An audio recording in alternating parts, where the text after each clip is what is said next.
नमस्कार दोस्तों।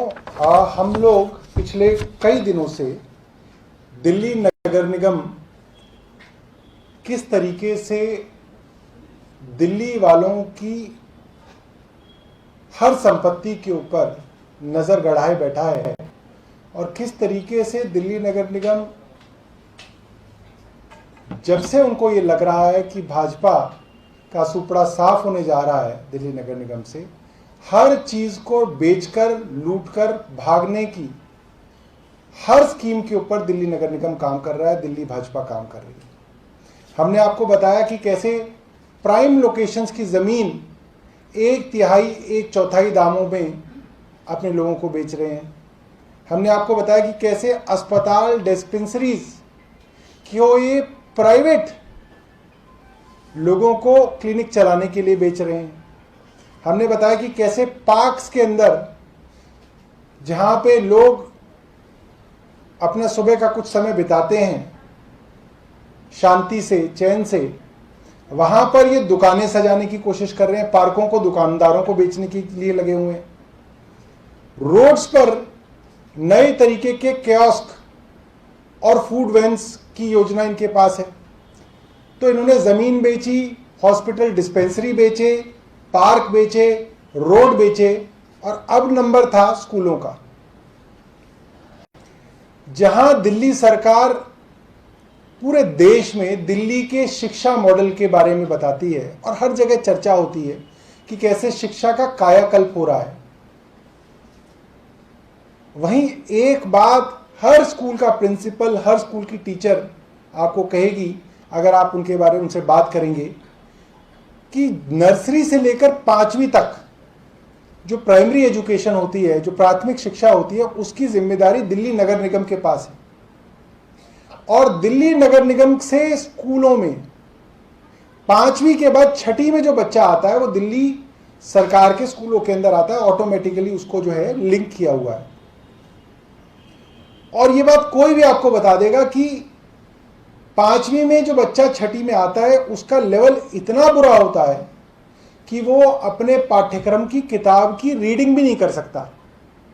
उसको अगर आप हिंदी की किताब उसके हाथ में दे देंगे, कहेंगे बेटा इसको पढ़ दो, वो उसको पढ़ भी नहीं सकता, उसकी हालत इतनी खराब होती है। और पूरी 6ठी और 7वीं दिल्ली सरकार के अंदर के स्कूलों के अंदर उन बच्चों को बाकी स्कूलों के बराबर लाने में लगता है। ये सबको मालूम है बात।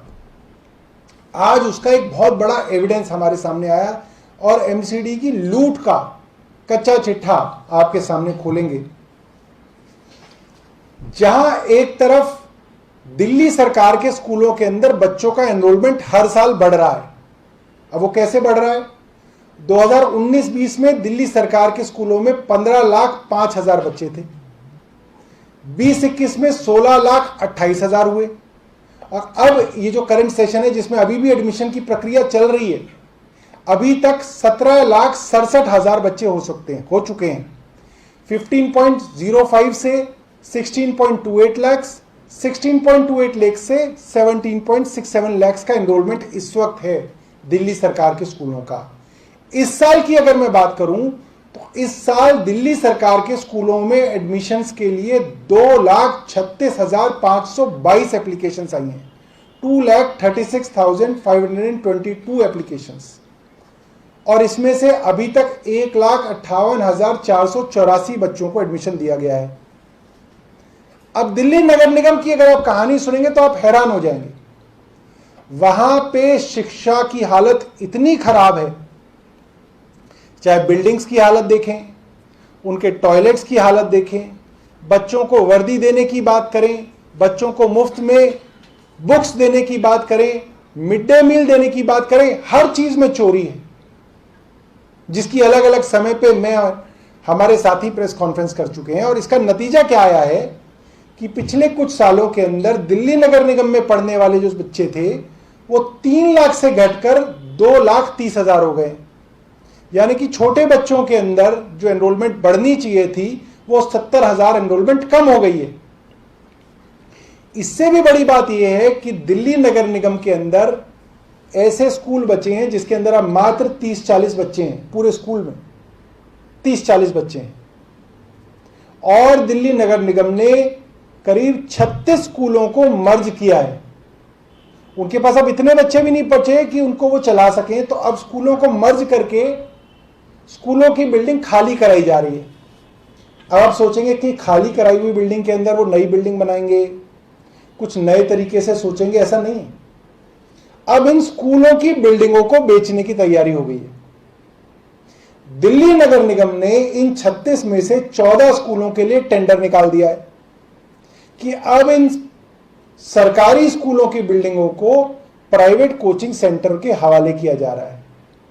और अब इन दिल्ली नगर निगम के स्कूलों के अंदर प्राइवेट कोचिंग इंस्टीट्यूट चलेंगे और कई सालों की लीज पर देके, इस प्राइम लैंड को कई सालों की लीज पर देके दिल्ली नगर निगम से भाजपा वाले भागने की तैयारी कर रहे हैं।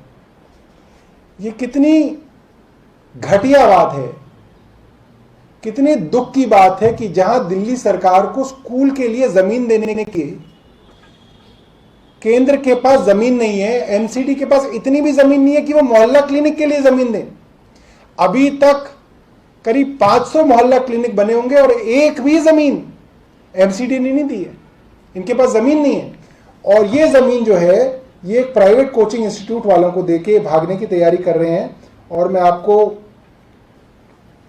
बता दूं कि ये जो है पहले चरण में Narela, city Sadar Paharganj zone, civil line zone और करोलबाग जोन के अंदर 14 स्कूलों को इस तरीके से प्राइवेट कोचिंग सेंटर्स के हवाले किया जा रहा है।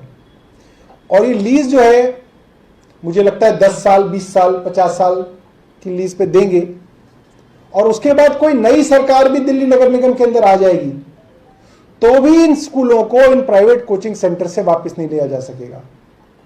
वो जो डिस्पेंसरी ये प्राइवेट क्लिनिक्स को दे रहे हैं वो डिस्पेंसरी हमेशा के लिए प्राइवेट हाथों में चली जाएगी और वो वापस नहीं आ पाएगी। करोड़ों की जमीन को ये लुटा रहे हैं, वो लूटी हुई जमीन भी कभी वापस नहीं आएगी। तो हम जानना चाहेंगे आदेश गुप्ता से कि वो बताएं कि इसका क्या कारण है कि शिक्षा के अंदर इतनी बदहाली है। और एक एग्जाम्पल मैं आपको दे दूंगा कि ये बाकायदा सोची समझी चाल है।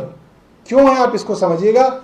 दिल्ली नगर निगम का पूरा बजट जो है वो है 6,872 करोड़ रुपया और इसका कितना परसेंट ये शिक्षा को दे रहे हैं, मात्र 1.5%। सिर्फ 116 करोड़ रुपए शिक्षा के अंदर दिए जाते हैं। जहां दिल्ली सरकार 25% पैसा शिक्षा में लगाती है अपने बजट का, वहां पे उसी दिल्ली के अंदर नगर निगम 1.5% पैसा जो है स्कूलों के अंदर शिक्षा के अंदर लगा रही है। तो आप समझ सकते हैं दिल्ली नगर निगम जो है सिर्फ और सिर्फ एक लूट की, चोरी की, भ्रष्टाचार की एक फैक्ट्री बन के रह गया है भाजपा के लिए, जिसके अंदर जितना पैसा हो सके इन आने वाले 4-6 महीने में लूट कर भाग जाया जाए। धन्यवाद। प्रश्न है क्या? जी पूछिए। ये यूपी में जो इस्लाम स्कॉलर हैं मौलाना सलीम सिद्दीकी की गिरफ्तारी हुई है, तो अमानत जी ने ट्वीट करके लिखा है कि चुनाव से पहले क्यों टारगेट किया जा रहा है इस समुदाय को और इन तमाम लोगों की गिरफ्तारी की जा रही है, तो आपका क्या कहना है? देखिए, मैं इनके बारे में स्पेसिफिकली नहीं जानता क्योंकि मेरे को इसकी कोई बैकग्राउंड नॉलेज नहीं है, मगर ये अक्सर देखा जाता है, ये आप लोगों ने भी देखा होगा कि दिल्ली में चुनाव हो तो दिल्ली के अंदर हिंदू मुस्लिम के बीच में दंगा भड़काने की कोशिशें भाजपा द्वारा तेज करी जाती हैं। और जाहिर सी बात है, अब उत्तर प्रदेश के अंदर चुनाव है तो उत्तर प्रदेश के अंदर और कोई एजेंडा तो है नहीं वहाँ के मुख्यमंत्री के पास, तो जाहिर सी बात है कि वहाँ पर जो है हिंदू मुस्लिमों को लड़ाकर एक माहौल बनाने की कोशिश की जाएगी और उस माहौल के अंदर लोगों को उत्तेजित करके बीजेपी चुनाव में वोट मांगेगी। ये अक्सर जो है मोडस ऑपरेंडी रही है। मुझे लगता है कि आरएसएस की पिछले 100-125 साल की उनकी मोडस ऑपरेंडी है। हो सकता है कि उस ऑपरेंडी के अंदर ही, मोडस ऑपरेंडी के अंदर ही वो काम कर रहे हैं। आज बीजेपी ने धरना प्रदर्शन भी किया। उनका कहना है कि 25 लाख बेरोजगार हैं दिल्ली में और पिछले 7 सालों में आपकी सरकार में। देखिए, बीजेपी से बेशर्म पार्टी मैंने आज तक नहीं देखी। ये लोग इस कदर बेशर्म हैं कि जब हम विधानसभा के अंदर प्रश्न लगाता है, एक विधायक विधानसभा के अंदर प्रश्न लगाता है कि स्कूलों के अंदर कितनी भर्तियां बाकी हैं, कितने स्कूलों में कितने प्रिंसिपलों की जरूरत है, कितने स्कूलों में कितने टीचरों की रिक्तियां हैं, तो एजुकेशन डिपार्टमेंट से जवाब आता है कि माननीय एलजी साहब का ऑर्डर है कि क्योंकि सर्विसेज दिल्ली सरकार के अधीन ना होकर एलजी और केंद्र के अधीन है, इसलिए इस बात की जानकारी भी ना दी जाए कि कहां कहां पर पदों में रिक्तियां हैं। जब पदों में रिक्तियों की जानकारी भी दिल्ली की चुनी हुई सरकार को नहीं देते हैं, तो इनकी बेशर्मी का ये अलग लेवल है कि सरकारी नियुक्तियों के लिए धरना भी जो है दिल्ली के मुख्यमंत्री के घर के बाहर कर रहे हैं। दिल्ली सरकार दिल्ली के अंदर रोजगार बढ़ाने के लिए हर संभव प्रयास करती है। सिर्फ सरकारी भर्तियों का प्रयास इसलिए नहीं किया जा सकता क्योंकि जोर जबरदस्ती से ये सर्विसेज के ऊपर कब्जा करके बैठे हुए हैं भाजपा। वरना स्किल डेवलपमेंट की बात हो तो दिल्ली सरकार ने पूरी एक नई स्किल यूनिवर्सिटी की शुरुआत की है ताकि बच्चों को स्किल्स की ट्रेनिंग दी जा सके, उनको अच्छी नौकरी मिले। 10 से 12 तक के बच्चों को एंटरप्रेन्योरशिप करिकुलम के अंदर डाला जा रहा है। उनको बाकायदा हर बच्चे को 2000 रुपए का सीड मनी देकर उनको प्रोत्साहित किया जाता है कि आप कुछ ना कुछ अपना काम सीखिए ताकि आप कल के लिए एंटरप्रेन्योर बने। दिल्ली के अंदर सिविल डिफेंस के माध्यम से, door step delivery of services के माध्यम से और कई बार हुए एम्प्लॉयमेंट बाजार के माध्यम से लाखों लोगों की नौकरियां लगी होंगी। मगर इस बात का हमें दुख हमेशा से रहा है कि सरकारी नौकरियों के ऊपर कब्जा करके भाजपा की सरकार बैठी हुई है और प्रश्न पूछने तक की आजादी जो है चुनी हुई सरकार को नहीं है। नौकरी देना तो बहुत दूर की बात है।